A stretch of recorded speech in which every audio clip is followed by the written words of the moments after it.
Hi, and welcome to the RubySorce podcast. Today I'm joined by Gary Blessington, who is COO at Planet Argon, a Ruby on Rails dev agency.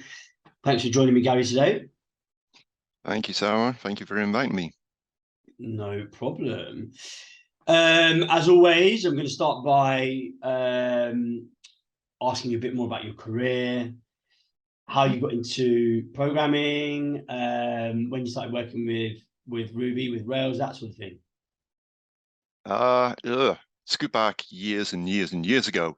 I got into development back in the kind of mid 90s. I was actually working with a company which company of this type no longer exists. It used to be a pools company back in England. They used to do football pools, kind of an early kind of form of lottery, I guess, and eventually moved to the US. And I was working at a company with the founder of Planet Argon, Robbie Russell. And we worked together there for a couple of years.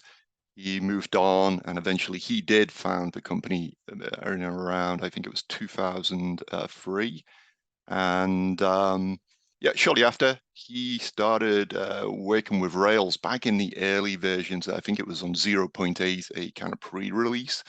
And so we stayed in touch. You know, he talked about what he was doing. He occasionally asked me if I was interested in joining the company, and eventually it was, I believe, late 2006 or late 2007, years ago. I moved over and joined the company, and you know, in all the years before that, I've been working with .NET, and so it was a bit of a shift because all of a sudden I was dropping all of that and moving over to Rails, and I had zero experience there. But the thing that really appealed to me back then was the early days of Rails in a small company, so that kind of pioneer spirit, and it was all very exciting. By the point that I joined, you know, Rails had jumped along a few versions, and typically you would see, you know, people on version 3 point whatever. So yeah, I started working with Planet Argon back then. You know, did some pretty big applications with Rails, figured stuff out, really enjoyed it, and yeah, it sort of carried on from there. You know, the company's very different these days. So you are born and bred in the UK in Liverpool, and when did you start working with Ruby then? When was your first you know, bit of exposure to Rails? Yeah, that would be 2000, late 2006 or late 2007. I honestly don't recall which one it is now. But yeah, by that point, it had matured a little. It wasn't in the real early days. And so it was a very stable platform to work on. Yeah. But that was whilst you were in the UK, right? Or was that No, when you I moved was, to the US? yeah, I moved to the I US see. in July 2000. So I was working with a company, as I said before, working with .NET, and enjoyed all that. But yeah, just like the idea of doing something very different. And Rails was very different back then. You know, now a lot of other frameworks have adopted things from Rails, but Rails truly was, you know, it had a revolutionary approach. And so, yeah, I was really excited to come join the company and get to use this framework. Nice. Okay. So now you're at Planet Argon. Tell us a bit more about Planet Argon as a company, what you guys do, and that sort of thing. So we are a Ruby on Rails agency, obviously. We've existed since Robbie founded the company in 2003. We, you know, it's funny, when we look back at what we focus on, it's shifted over the years. We have, on numerous occasions, tried to focus on specific business domains. We thought, well, if we find our niche within a business domain, then, you know, that can really help us focus in, we become specialists in that area. But that has proved to be more difficult to do than we expected. And so we have bounced around a little. There have been a couple of occasions where we've done a lot of healthcare work and we thought, we finally found our niche. And then, that work would dry up a little. I would say consistently over the years, we found that we've done perhaps more educational type work. And that's, I guess, a sort of niche, but it's not what I would describe as, what we focus on. I think one of the things that really changed how we look at things was maybe around 7 or 8 years ago. Robbie was speaking with some peers and they all mentioned this book called Traction, written by Gino Wickman. And he has this thing called the EOS framework, which is the entrepreneurial operating system. And in the same way that Rails is a framework for writing an application, you follow certain conventions and standards. EOS is very similar. This is how you should run your business. You should do these things on these days. You should follow these guidelines. And it sounds restrictive, but it's actually very liberating, because once you decide you are going to do things in this way, it takes a lot off your mind. And so, yeah, we started doing that, as I said, about 7 or 8 years ago. And one of the things that it makes you do is define certain things that up until then we had never done. Having a vision, defining our values. But perhaps one of the minor things which was important to us was really establishing what our niche was. Yeah. And we thought about that for a long time. And we realized that, trying to say that we worked within a specific business domain was hard. That was not going to be something we could say. What we had recognized over the years was that while we love doing greenfield projects, it's exciting. I also think it's more challenging than working on existing applications and maintaining them. And we also realized that, we think we're actually very good at maintaining and improving existing applications. It's not the most exciting thing in the world to a lot of people. A lot of developers are excited by using brand new tools.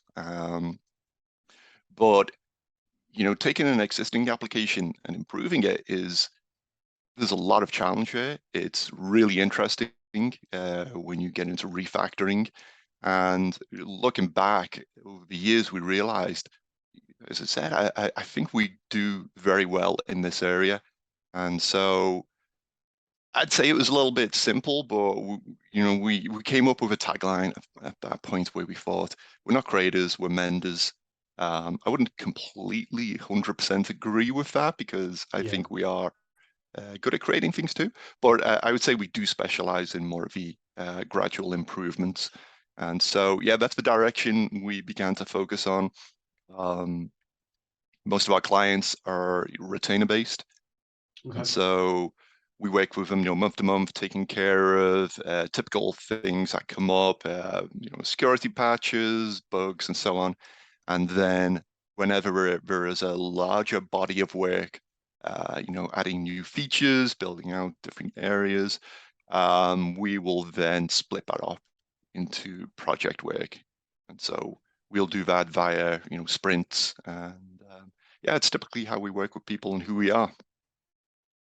Okay.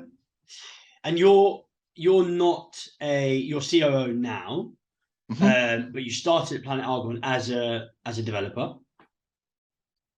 So what's your job entail now? So what you don't do any hands-on coding anymore. You don't do any programming anymore. Very, very minimal. Okay. Try to stay out of the way as much as possible. Fine. Okay. It's at least you're honest. I would say I used to be a decent developer, nothing special. But as you go on, trying to take on some of the thoughts and practices are you familiar with a book called The E-Myth Revisited? No. No. It talks about some of the problems that entrepreneurs have, and how people can find it hard to delegate, and how that can then prevent a business from scaling. Yeah. And so that really hit home when I read that a few years back, and both Robbie and I realized that, we need to find people who are better at doing what we were currently doing, and keep on replacing ourselves, putting ourselves out of a job, Sure. so that we can reduce the amount of responsibilities we have, get specialized people in. And so, yeah, we got better engineers in our team. It's got to a point where, as I said, I do very little. In fact, I can't even remember the last time I opened my code editor. Right. It's been a Okay. while. Fair. Fair enough. But yeah, I'm the COO, and I've actually held this role for a number of years, but it was a slow transition. Um, I don't know exactly when I updated my LinkedIn profile to say that that was my title, but it was, quite a few years ago. But I Yeah. was still doing a fair amount of development back then. So, as that transition has gone on over several years, it's been very interesting, because even in the early days, as I could see, the amount of development I was doing was being reduced. That caused a lot of anxiety. Okay. I I was very concerned about sort of losing skills that I developed over years, Yeah. those Yeah. becoming rusty. hmm Um, and there was a bit of resistance, I think, looking back. I, I'm not so sure I really wanted to take on this new role 100%. And that Sure. might be proved by just how long it took before I did eventually stop coding. But yeah, it was difficult, feeling like you're leaving skills behind. Yeah. Yeah. I can imagine it being quite nerve-wracking actually, because you almost feel as if things don't go right, you don't really know what you're going to fall back on Exactly. if you lose that skill set. I understand where you're coming from completely. Yeah. So what does your role look like now then as COO? Because every business has a COO, or big businesses have COOs, but they all do different things. So what do you do for Planet Argon? Yeah, so the way we follow our roles, Robbie is the CEO and I am the COO, and the author I referenced earlier, Gino Wickman, he talks about the relationship between these two roles and their responsibilities. Basically, he sees the CEO as the visionary, the person who goes off and, the big dreams and what they want to do with the company, and then they bring those to the COO, says, go implement it, make it happen. And Sure. that's when I say things like, how am I supposed to make that happen? But you're supposed to try and contain things there and work together, and then formulate a plan for how to make that happen. So that's how it is at a very high level. I mean, when it gets day to day, you're looking at basically keeping the company running. Um, we're still a fairly small company, so I touch a few different areas with finances, operations, and so on. And so, yeah, my responsibilities are still quite broad, I would say. I'm involved in a lot of different things, maybe with the exception of marketing. Um, but yeah, I still work to a certain degree with the engineering team. Um, our engineering manager reports to me. I work with our project managers, so I'm involved in what's going on, sort of not at the nitty-gritty level, but looking at how well are we performing, Yeah. what does the team need, basically ensuring that if you look at the whole company as a machine, it keeps on running smoothly, and trying to adjust things and improve. Making sure that we have good processes. That's a really important one for us. hmm Um, Going back to what I said about the EOS framework, that's something that framework really pushes for. You should have good uh, documented processes. the idea there is that if you establish a good way to do something, then that's what people should follow. Doesn't mean we'll always do it that way. People are free to question, why do we do it this way? Is there a way to improve it? But by default, we should be doing things this way, and that can help set expectations. It also helps support new people when they join the company. So how do I go about doing this? It's like, great, we've got documentation. It's all over here. Yeah. And it really helps with onboarding people, provides a lot more stability. Does bring about other problems, so because you get stale documentation. What sort of advice would you give, do you think, to an engineer that wants to pivot into a role like yours, into a non-techie role, as it were? Looking back, I would say I could imagine this would be something that most developers would encounter. You're used to working in a way where you're being creative in a certain way, you're using your brain in a certain way, and that changes quite rapidly. That's the experience I had. You're no longer thinking about contained systems and converting business processes to code. All of a sudden, you're working a lot more with people, and people are unpredictable, much more complex, and that was a challenge for me. And yeah, that definitely contributed, I think, to the early days of me feeling like I was struggling. And so that would be something, and I would advise somebody, be prepared for that. You're going to, in a certain way, you're going to feel like your creativity is stifled somewhat. Just because, as I said, you're used to thinking and acting in a certain way. What you produce, that's all going to change. And I've seen this a lot where back when we had an engineering manager, for instance, we talked to other people, and it seemed like there was a split of engineering managers that still wrote code and some that no longer did it, and they embraced the management aspect. Yeah. And I think there are people who you have that sort of still working on both sides, and that can help. But yeah, going back to my position and what I did there, I didn't really have that quite so much, and so yeah, that's. I don't know where I was going with that. you said that engineers or techie people would feel as if they couldn't be as creative in a non-techie job. Can you what do you mean by that? Because I still think there are ways to be creative in non-techie jobs, in non-techie work, as it were. Absolutely. I completely agree with that. I think it's just a different type of creativity.